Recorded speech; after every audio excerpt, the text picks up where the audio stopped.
Morning sisters, good morning brothers. ஒரு story. எல்லா இடத்துலையுமே கிராமங்கள், மாவட்டங்கள், மாநிலங்கள், இந்தியான்ற ஒரு தேசியம், இது எல்லாத்துலேயுமே எடுத்துக்கிட்டிங்கன்னா அரசு அதிகாரிகள், மத்திய அரசு, மாநில அரசு அதிகாரிகளும் இருப்பாங்க. லெஜிஸ்லேட்டிவ் அசம்பிளி, மக்களால் தேர்ந்தெடுக்கப்பட்ட பிரதிநிதிகளும் இருப்பாங்க. அதில் வந்து பொதுமக்கள், மீடியா, 4 தூண்களுமே இருப்பாங்க. ஜுடிஷியல், நீதித்துறையும் இருப்பாங்க. எல்லா பேருமே அவர்களுக்குன்னு உரிய ஒரு சட்டத்திட்டத்திற்கு உட்பட்டவர்கள் தான். இங்கே இருக்க சட்டத்திட்டங்கள், இப்போ நீதித்துறைனா அதுக்கு ஒரு சட்டத்திட்டம் இருக்குது. அரசு அதிகாரிகள், மத்திய அரசு, மாநில அரசு அதிகாரிகள்னால் அவங்களுக்குன்னு ஒரு சட்டத்திட்டங்கள் இருக்குது.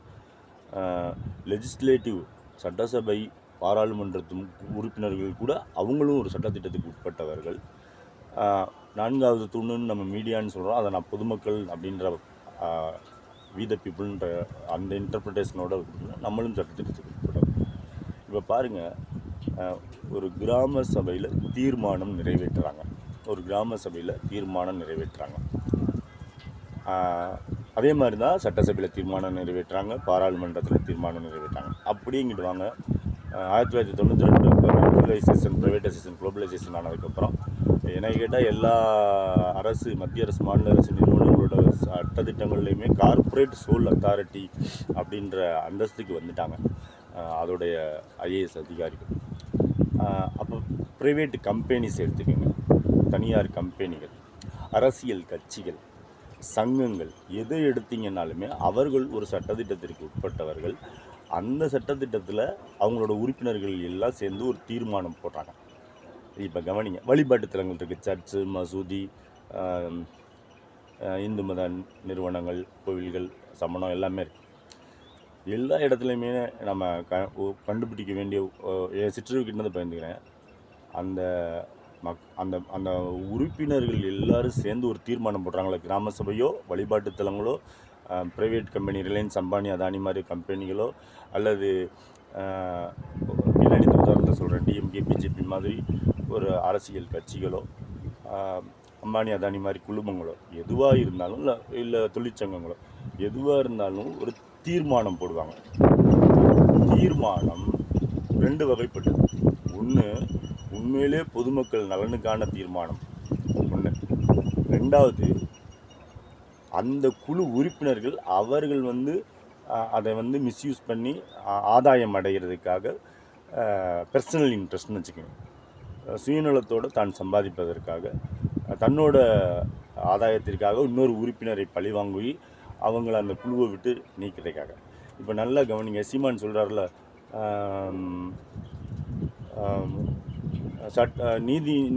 நீதிமன்றங்கள் தான் தீர்ப்பு சொல்லணும்னா சட்டசபையும் பாராளுமன்றமும் பல்லாங்குழி ஆடுறதுக்காக இருக்குது. சீமான் அவர்கள் சகோதரர் அவரோட இக்னோரன்ஸை நம்ம இந்த இடத்துல இக்னைட் ஆக்கிக்கணும். தீர்மானங்கள் ரொம்ப ரொம்ப முக்கியம். அந்த தீர்மானங்கள் கிராம சபையோ, சட்டசபையோ, மாநிலங்களோ, கம்பெனிகளோ, கட்சியோ, எதுவாக இருந்தாலும் அந்த தீர்மானங்கள் அந்த குழுவில் இருக்கும் உறுப்பினர்கள் பொதுநலனோடு செய்கிறாங்களா, அல்லது யாரையும் பழிவாங்குவதற்காகவோ அல்லது தான் சம்பாதிப்பதற்காகவோ பர்சனல் இன்ட்ரெஸ்ட்டோடு செய்யப்படுறாங்களா, இப்படின்ற இடத்தை கான்ஸ்டியூஷன் ஆஃப் இந்தியாவை, இந்திய அரசியலமைப்பு சாசனத்தை அடிப்படையாக கொண்டு நீதிமன்றங்கள் சட்டத்திற்கு உட்பட்டதா, லீகலி வேலிடானதா, வேலிட் இல்லை, லீகலி வேலிட் இல்லை, சட்டப்படி வேலிட் இல்லை, பொதுமக்கள் நலன் சார்ந்து இல்லை அந்த தீர்மானம்னா அங்கு இபிஜஸ் இபிரமி, நீதி வெல்லும். இப்போ கவனிங்க, சரி, அப்போ உச்சநீதிமன்ற நீதியரசர்கள் அவங்களெலாம் உயர்வான அப்படி இல்லை. இங்கே இந்திய அரசியலமைப்பு சாசனம் தான் உயர்வானது. திரும்ப சொல்கிறேன், 4 தூண்களும் சட்டத்திட்டத்திற்கு உட்பட்டது. 4 தூண்களுக்கும் உச்சமானது கான்ஸ்டியூஷன் ஆஃப் இந்தியா என்ற இந்திய அரசியலமைப்பு சாசனம். அவரவர்கள் கொடுக்கப்பட்ட சட்டத்திட்டங்களுக்கு உட்பட்டு தான் நடக்க வேண்டும். அந்த சட்டத்திட்டத்தை உட்பட்டு நடக்கும்போது கூட ஒரு தீர்மானம் நிறைவேற்றாங்கன்னா அந்த தீர்மானம் அந்த குழு உறுப்பினர்களின் பொதுநலனுக்காக இருந்தால் அது லீகலி வேலிட். அதே ஒரு குரூப் கிராம சபை தீர்மானம் அல்லது கோவில் தீர்மானம், வழிபாட்டுத்தல் தீர்மானம் அல்லது அரசியல் கட்சி தீர்மானம், அம்பானி, அதானி மாதிரி ஒரு மல்டிநேஷனல் கம்பெனியோட தீர்மானங்கள், தொழிற்சங்கங்களோட தீர்மானங்கள், ட்ரஸ்ட்டுகளோட தீர்மானங்கள் எல்லாம் பொதுநலனோடு இருக்கப்போ லீகலி வெளியிடாகுது. சட்ட ரீதியாக அந்தஸ்து வருது. அதுவே இன்னொருவரை பழிவாங்குவதற்காகவோ பர்சனல் இன்ட்ரெஸ்டோட வெஞ்சன்ஸோடையோ மோட்டிவோடையோ அல்லது தான் ஆஃபீஸின் ப்ராஃபிட்லேருந்து ஆதாயம் அடைவதற்காக குறுக்கு வழியில் சம்பாதிப்பதற்காகவோ ஒரு தீர்மானம் நிறைவேற்றப்படும் போது அது நாட் லீகலி வேலிட், சட்ட ரீதியான தகுதியை இழந்து விடுகிறது. புதிதாக ஒரு மாநிலம், தமிழ்நாடுனா டிஎன்பிசி, இது மாதிரி இந்தியாவில் இருக்க மாநிலங்களிலிருந்து கஷ்டப்பட்டு தேர்வு எழுதி பாஸ் ஆகக்கூடிய டிஎன்பிசி, யூபிஎஸ்சி கஷ்டப்பட்டு பாஸ் ஆகக்கூடிய இளம் அதிகாரிகள், நீதித்துறையில் புதுசாக தேர்வு செய்யப்படக்கூடியவங்க, இந்த மாதிரி தீர்மானங்கள் நிறைவேற்றப்படக்கூடிய இடங்களில் இப்போ பெப்சி போன்ற கம்பெனியில் எம்டியெல்லாம் இருக்காங்க, ப்ரைவேட் கம்பெனிஸில், கார்பரேட்டில். யாராவது புதிதாக நீங்கள் அந்த இடத்துக்கு போனீங்கன்னா அங்கு தீர்மானங்கள் என்று நிறைவேற்றப்படும் போது நீங்கள் பார்க்க வேண்டியது ரெண்டே விஷயம். அந்த தீர்மானம் அந்த அந்த குழுவில் உள்ளவர்களின் பொதுநலன் சார்ந்ததா, பப்ளிக் இன்ட்ரெஸ்டா, லீகலி வேலிட், இல்லை அது அந்த உறுப்பினர்கள் போர்ட் ஆஃப் மெம்பர்ஸு, கம்பெனினா போர்ட் ஆஃப் மெம்பர்ஸு, அதான் சொல்லிட்டு கிராம சபை தீர்மானமாக இருந்தால் அங்கே இருக்கிற யாரோ ஒரு தனிநபரை பழிவாங்குவதற்காகவோ உள்நோக்கத்தோடோ அல்லது தான் குறுக்கோளில் பணம் சம்பாதிக்கிறதுக்கோ பயன்படுத்தக்கூடிய அந்த தீர்மானம் இருந்துச்சுன்னா அதில் நாம் கையெழுத்து போடக்கூடாது. அதனால் ஒரு தீர்மானம் பெரும்பாலும் நல்லா கவனிங்க, இந்தியாவில் வந்து சட்டத்தின் ஆட்சி தான் இருக்குது, கான்ஸ்டியூஷன் ஆஃப் இந்தியா தான் உயிர்ப்பான விஷயம். அதை நான் பல தடவை சொல்லியிருக்கேன். நாட்டு மல்கிவாலெலாம் வந்து 77 நாட்கள் இது குறித்த சேலியன்ட் ஃபீஸருக்காக வாதாடினதை கேட்டு வளர்ந்துருக்கும். எல்லா குலத்தில் இருந்தும் ஒரு 300க்கும் மேற்பட்ட அரசியல் சாஸ்திர நிபுணர்களின் மாபெரும் தியாகத்தால் உருவாக்கப்பட்டது இந்திய அரசியலமைப்பு சாசனம். அதற்கு கட்டுப்பட்டவர்கள் தான் நீதித்துறையும், மத்திய அரசு, மாநில அரசு அதிகாரிகளும், எல்லாருமே 4 தூண்களில் உள்ளவர்களுமே.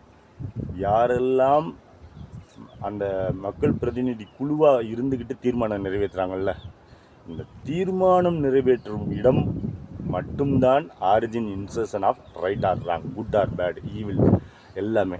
தீர்மானம் நிறைவேற்றும் இடத்தில் இருக்கக்கூடிய பிரதிநிதிகள் பொதுநலனோடு நிறைவேற்றினார்கள் என்றால் அதில் மற்ற அந்த நீதித்துறை, நிர்வாகத்துறை, 4 தூண்களும் அதில் ஒத்துக்கணும். அதை ஒத்துக்கலாம்.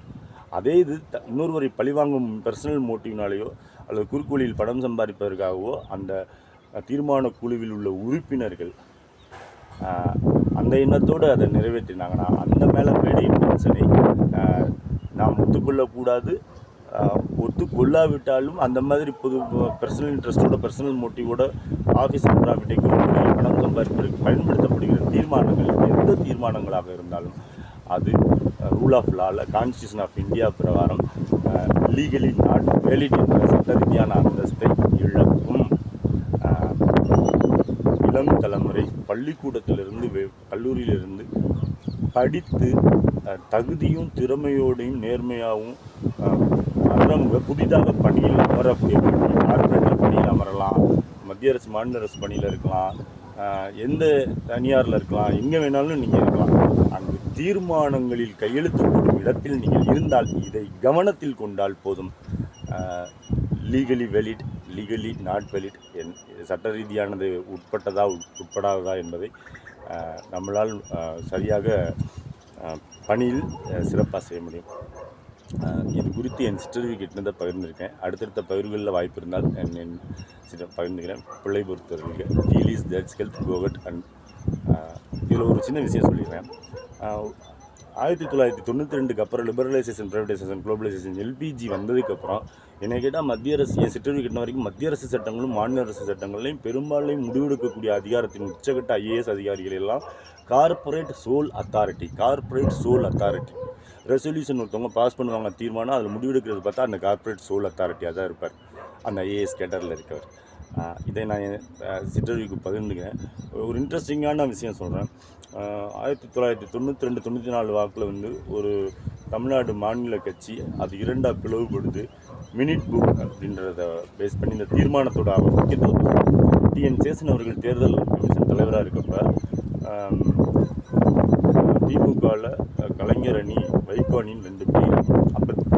அப்போ அந்த திமுக கட்சிக்குரிய சின்னம் உதயசூரியன் அந்த அந்த கட்சி யாருக்கிட்ட போகணுன்றதை எலெக்ஷன் கமிஷன், இந்திய தேர்தல் கமிஷனோட அப்போதைய டிஎன் சேஷன் ஐயா முடிவு எடுத்தது வந்து அங்கே இருக்கக்கூடிய தீர்மான புத்தகம் ரெசல்யூஷன்.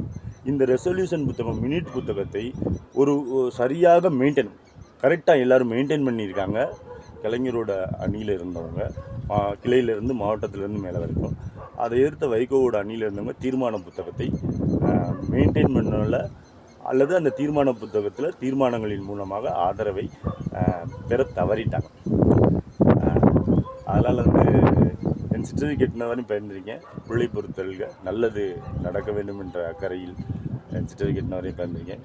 பிள்ளை பொறுத்தல்க feel is that's health go get and rule your own arena. Thank you.